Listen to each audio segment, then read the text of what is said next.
I thought you were cleverer, Eva, marrying Michael. Guess you're just another gullible woman. I tightened my grip on the checkbook. What do you mean, Ava? Aaron took a step closer, an icy smirk on his face. Enough. Hand over the checkbook now, or we finalize the divorce. You have no idea what you're starting here. I spat back, feeling my pulse quicken. With a dismissive chuckle, he shrugged. We'll see about that. 5 years. That's how long it's been since Michael's accident. Aaron, Michael's best friend, was there from the start, supporting me through the grief. A year after Michael died, I remarried. Aaron seemed like a lifesaver, stepping in just when I needed someone. I convinced myself that he loved me. But now, with his demanding eyes locked on the checkbook, I saw it all clearly. The subtle lies, the mounting demands. Aaron was never in this for love. He wanted control, and I had let him weave his web around me. I handed over the checkbook slowly, watching Aaron's triumphant smile. Inside, I was boiling over, but outside I maintained my calm. Aaron flipped through, checking the entries. Good. Now let's talk about the account changes I've been considering for us. There it was again, that word us, but every time he said it, I felt more like a pawn than a partner. I didn't respond immediately, letting the tension linger. Michael would have been smarter about this, you know, he added, his eyes not meeting mine. Those words hit like a punch to the stomach. Michael, always the comparison. Taking a deep breath, I willed my voice to stay steady. What exactly did you have in mind, Aaron? Just some reallocations, some investments. You'll be fine with it, he said, pocketing the checkbook. Investments. Right, for his mother's medical bills are more likely to continue his string of lavish purchases. What had happened to the man I thought I knew? Aaron, we need to talk. Seriously. I was losing my patience. This isn't working. He raised an eyebrow. Oh, it's working just fine for me. I couldn't hold back any longer. No, it's not, Aaron. You spend money like water. You're never home, and when you are, you're unbearable. This isn't a marriage. It's a transaction. You're draining me dry. Aaron's face twisted, his charming facade shattered. You think you can threaten me? You don't want this getting uglier than it already is. I took a step back, stunned by the venom in his voice. Are you threatening me? Just giving you a reality check, he said, voice low and menacing. Hand over the life insurance money, get ready for a nasty fight. It was in that moment I understood the full depth of his deceit. No more pretending, no more lies. With every word he spoke, he made my resolve stronger. I would outsmart him. Aaron didn't know it yet, but this was only the beginning. I'd do whatever it took to secure my life from him. He might think he's in control, but that was about to change. The first few months with Aaron were like a dream. We redecorated the house together, planned weekend getaways, and cooked dinner side by side. I began to believe that love had found me again. But gradually things shifted. Aaron started coming home late. At first he had excuses about meetings running over and work piling up. Then the reasons became vaguer. I stayed up waiting, but the silence was the loudest answer I got. One evening I confronted him as he walked in after midnight. Aaron, we need to talk. What's going on? Why are you always late? He shrugged, a hint of annoyance in his eyes. I've told you, Eva, work has been busy. Every night? Yes, every night. His voice rose, and for a moment I saw a stranger standing there. Why can't you understand? I'm doing this for us. I wanted to believe him, but his words felt hollow. The tension over money began soon after. Aaron demanded more allowance, explaining it was for his sick mother. I agreed without questioning, until I noticed the credit card statements. Expensive dinners, nightclubs, casinos. He wasn't helping his mother. He was enjoying himself. Aaron, I said, showing him the bills one morning. These charges don't seem right. We can't afford this lifestyle. He snatched the papers from my hand.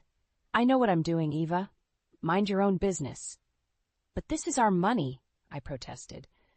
We need to be responsible. Responsible, tearing the papers in half.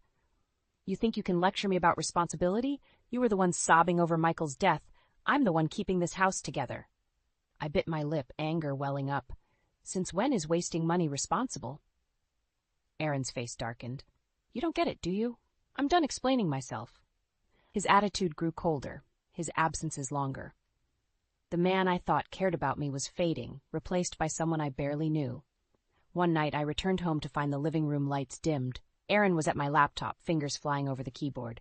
What are you doing? I demanded. Just managing our finances, he replied, not looking up. On my private account? I stepped closer, fury boiling over. Get out of there, now! He finally turned to face me, eyes narrowing. You think you're smart hiding money from me? Well, think again. I have every right to be here. You have no right to access my private accounts. We're married, Eva. Everything you have is mine, too. No, Aaron, that's not how it works. You're crossing a line. Give me the life insurance money from Michael's passing, or it's over. Your choice. His words were a slap in the face. I knew I couldn't trust him. That night, as Aaron slept soundly, I lay awake, plotting my next move. I'd protect myself and my future. There was no running from this now. I would outsmart him, and he wouldn't see it coming. I started working part-time at a local bookstore. It wasn't much, but every dollar mattered now. Aaron had drained our accounts to the point we were barely making ends meet. He spent more time out than in, and I knew I needed a backup plan. When Aaron wasn't home, my mind raced. I stashed bits of my earnings into a secret bank account he didn't know about. It was risky, but it gave me some control, a small fragment of hope. One evening, I got home from work, tired but satisfied. As I entered the house, I noticed the eerie silence. Aaron's car was in the driveway, yet the house felt empty. I went straight to my desk and gasped. Aaron was there, logged into my bank account. What are you doing? I asked, my heart hammering in my chest. He didn't even flinch. I'm managing our money. You're reckless, Eva. You need guidance. You can't just take control of my account. I moved closer, trying to pull the laptop away. Your account? He sneered, gripping the sides of the laptop. We're married. What's yours is mine. I yanked the laptop out of his hands. Enough, Aaron. You're not getting your hands on this money. It was Michael's insurance payout, for God's sake. Michael's dead, he spat back, venom in his voice. And if you don't watch it, you'll regret it. Divorce, Eva. Think about it. I have thought about it, I said, trying to keep my voice steady. And maybe that's exactly what I want. Aaron laughed, stepping back. Go ahead, Eva, but remember, I'll take every last cent. You think the courts will side with you? You're nothing without me. Shaken, I watched as he stormed out. My heart ached with a mixture of fear and anger. That night, I made a decision. Aaron wouldn't get another cent from me. I had to protect myself, and I had to do it now. The next morning, I visited the bank. I need to change my account details, I told the teller, hands trembling. New passwords, everything. The teller nodded, helping me secure my money. Leaving the bank, I felt a surge of resolve. When I got home, Aaron was lounging on the couch, scrolling through his phone. He looked up, noticing the determination in my eyes. What are you up to now, Eva? Just making sure you don't steal any more from me, he smirked. Good luck with that. You can't outsmart me. But I knew I could. I pretended to comply with his wishes, all while closing the gaps. I packed a bag with essentials and a few precious memories of Michael. Then I called Jessie, my trusted friend. I need a place to stay, Jess, I said, desperation in my voice. Come over, Eva. We'll figure this out together. Leaving Aaron behind, I drove to Jessie's house, the weight of uncertainty lifting with every mile. This was only the beginning. I was ready to fight back, and Aaron was about to learn just how strong I could be. At Jessie's house, I finally felt a sense of safety. Jessie welcomed me with open arms. Stay as long as you need, Eva. You know I've got your back. Thanks, Jess, I said, setting my bag down. I don't know what I'd do without you. We'll get through this, she assured me, patting my shoulder. Let's get you settled. For the first time in months, I slept soundly. The next morning, I woke up with a plan. I need to contact my lawyer, I told Jessie over breakfast. Good idea. Cover all your bases. She nodded. And what about Aaron? I sighed. He's not backing down. I need to be careful. Jessie handed me her phone. Call your lawyer now. The sooner you start the process, the better. I dialed the number and explained my situation. I need to initiate divorce proceedings, and I need to protect my assets. Understood, my lawyer said. We'll start the paperwork. Make sure Aaron has no access to your accounts. Already done, I replied, feeling a bit more secure. And I'll need to notify the authorities. Aaron's threats are escalating. Keep records of everything he says or does, the lawyer advised. It'll help your case. After ending the call, I felt a sense of purpose. Jessie and I put together all the documentation, organized my finances, and ensured that Aaron couldn't touch a dime. As the days went by, Aaron became more desperate. He called repeatedly, leaving angry voicemails. "Eva, you can't run forever. Come back now, or you'll regret it." I saved every message, each one a piece of evidence. One evening, I received an email notification. Aaron had attempted to access our joint account, but was denied.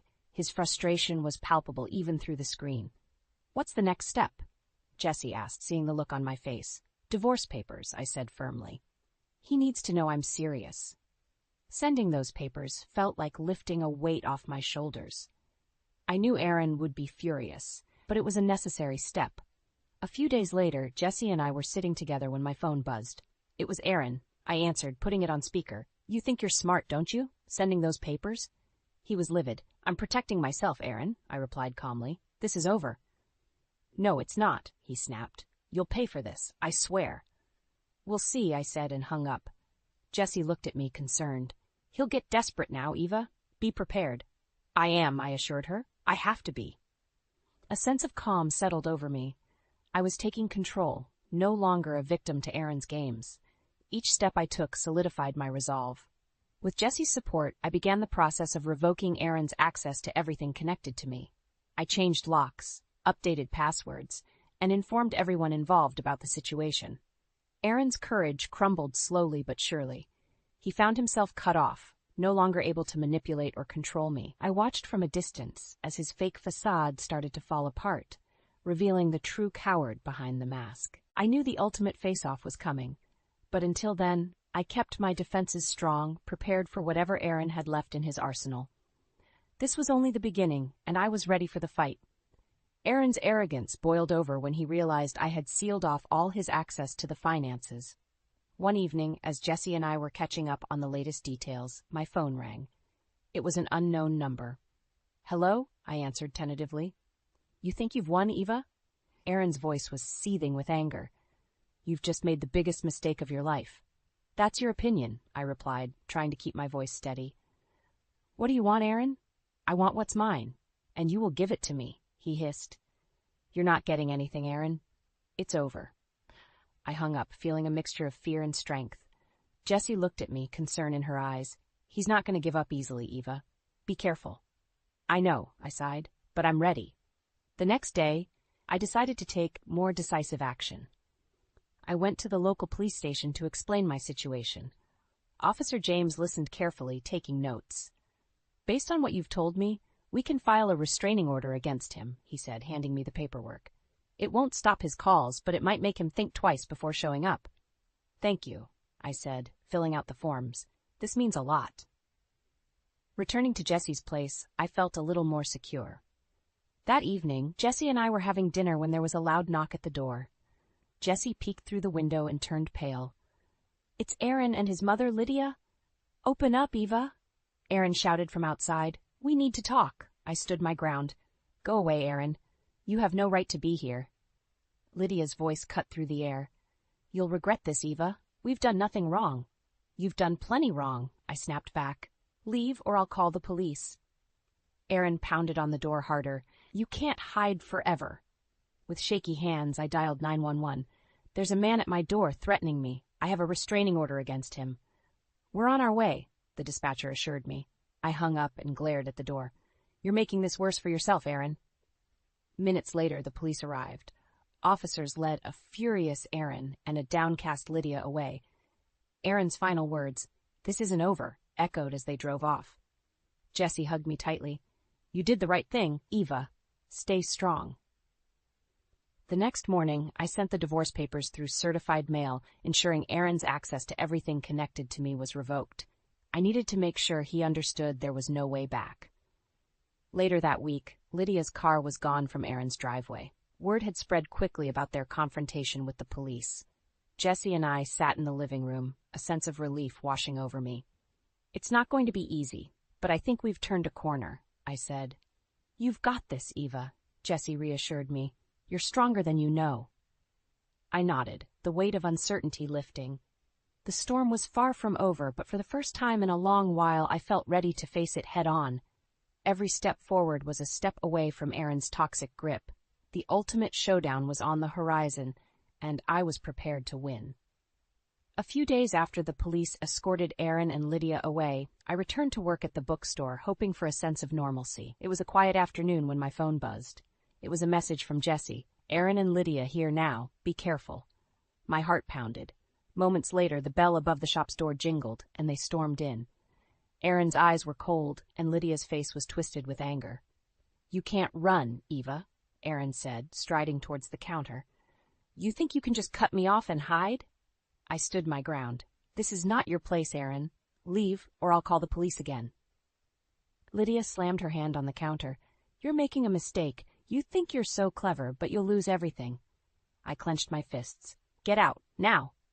"We had a deal, Eva," Aaron sneered, leaning closer. "You agreed to share everything, but you've gone behind my back." "No, Aaron, you broke our trust," I shot back. "You lied and manipulated me. Now you're facing the consequences." "Consequences?" Lydia spat. "You'll regret dragging my family through the mud. You have no proof of anything." I looked her in the eye. "I have more than enough proof. You impersonated me at the bank, committed fraud. You and Aaron will pay for this." Aaron's face twisted with rage. "You don't scare us, Eva. We can ruin you." I held up my phone, recording their every word. "Say all you want, but this is going to the authorities. You'll pay for everything you've done."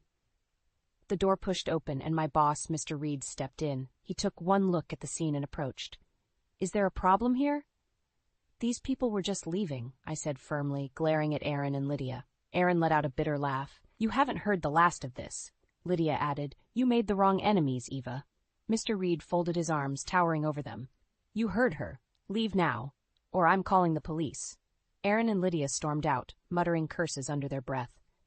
I sagged against the counter, relief flooding through me. "You okay?"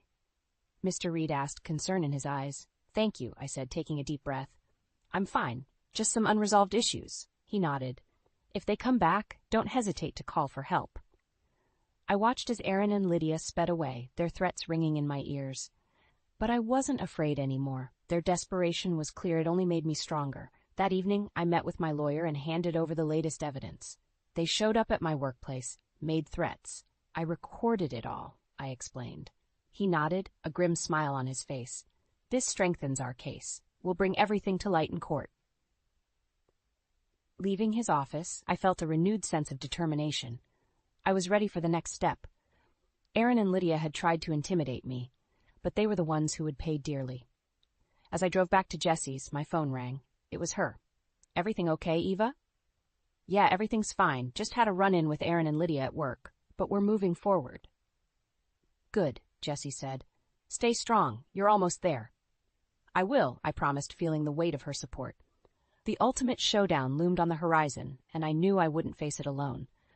The fight for justice and peace had only just begun, but I was more than ready to see it through. The courtroom was packed. Aaron and Lydia sat across from me, their eyes burning with indignation. This was it, the moment of truth. My lawyer, Mr. Carter, stood and presented our case. "Your Honor, we have clear evidence of fraud and deceit committed by Aaron and Lydia against my client, Eva. They have manipulated finances, attempted illegal access to accounts, and made explicit threats." Aaron's lawyer tried to defend him. "Your Honor, these accusations are exaggerated. Aaron was just managing shared finances, and any accusations of fraud are unfounded." "Unfounded?" Mr. Carter countered, handing over the recording. "This recording, taken by Eva, explicitly captures Aaron and Lydia's threats and admissions of their actions." The judge leaned forward, listening intently. Aaron's face fell as his own voice echoed through the courtroom, spouting hate and threats. Lydia's expression turned cold, realization dawning on her. "Enough," the judge said, raising a hand. Turning to Aaron and Lydia, he continued, "I have heard enough to make my decision." Aaron looked panicked. "Your Honor, I was under a lot of stress. I didn't mean those things." "It's too late for excuses," the judge replied sternly. "The evidence is clear. You have committed fraud and shown a clear pattern of manipulation and abuse." Lydia stood up, desperation in her eyes. "Please, Your Honor, we didn't mean any harm." "Sit down," the judge commanded, and Lydia obeyed, her face ashen. The judge's gavel came down with a sense of finality. Aaron and Lydia are to repay the misappropriated funds and will face legal consequences for their fraudulent actions. I breathed a sigh of relief. It was over. Justice had been served. Aaron's face crumbled, tears of anger and disbelief streaming down his cheeks. Lydia looked defeated, her plans falling apart before her eyes. Outside the courthouse, Mr. Carter gave me a reassuring smile. "You did well, Eva. This is a significant victory." "Thank you," I said, feeling the weight lift off my shoulders. "Now you need to focus on rebuilding your life," Mr. Carter advised. "You've shown incredible strength." Walking away from the courthouse, I saw Aaron being led away, handcuffed. He caught my eye, his rage clear. "You haven't seen the last of me," he growled. I didn't reply, just kept walking. His power over me was gone. That evening, Jessie and I celebrated quietly. "To new beginnings," she toasted. "To freedom," I echoed, clinking glasses. Aaron's downfall was public and complete. He lost his job, his reputation, and now faced a significant financial penalty. Lydia withdrew into isolation, her social standing tarnished beyond repair. My life was far from perfect, but I felt hopeful for the first time in years. The storm had passed, leaving behind the wreckage of Aaron's deceit. I was ready to rebuild, stronger and wiser than before. As I went to bed that night, I couldn't help but smile. The fight was over, the battle won. And while Aaron and Lydia faced the consequences of their actions, I had reclaimed my life. The scars would heal, and with each passing day, I would find peace and strength anew. The weeks after the court ruling were a whirlwind. Life slowly started to piece itself back together. I stabilized my job at the bookstore, dived into work, and found solace in the daily routine. Jessie remained my rock, always there with a reassuring word or a comforting hug. One afternoon, while shelving some books, a soft-spoken voice interrupted my thoughts. "Excuse me, could you help me find The Great Gatsby?" I turned to see a tall man with gentle eyes and a warm smile.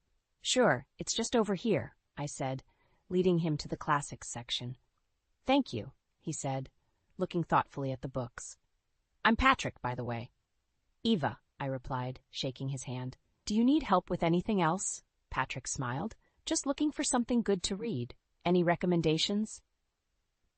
We spent the next few minutes talking about books. There was something calming about him, an air of genuine kindness I hadn't experienced in a long time. Over the coming weeks, Patrick became a regular customer, and then a friend. One evening, as I closed the store, Patrick waited outside. "Care for a coffee?" he asked, a hopeful expression on his face. "Sure." I nodded, feeling a nervous excitement. At the cafe, the conversation flowed easily. Patrick shared his love for literature, his adventures as a travel writer. I listened, feeling a warmth I hadn't felt in years. "Eva, you're amazing," Patrick said, his eyes sincere. "You've been through so much, yet here you are, standing strong." I smiled, blushing slightly. "It hasn't been easy, but I've had good friends to help me." He reached across the table, gently squeezing my hand. "I'd like to be one of those friends, if you'll let me." We continued to see each other, slowly building a bond. Patrick was careful, gentle, never pushing, always respectful. It was refreshing, a stark contrast to the chaos Aaron had brought into my life. One afternoon, while sorting through some old photos, I found a picture of Michael. Tears welled up in my eyes.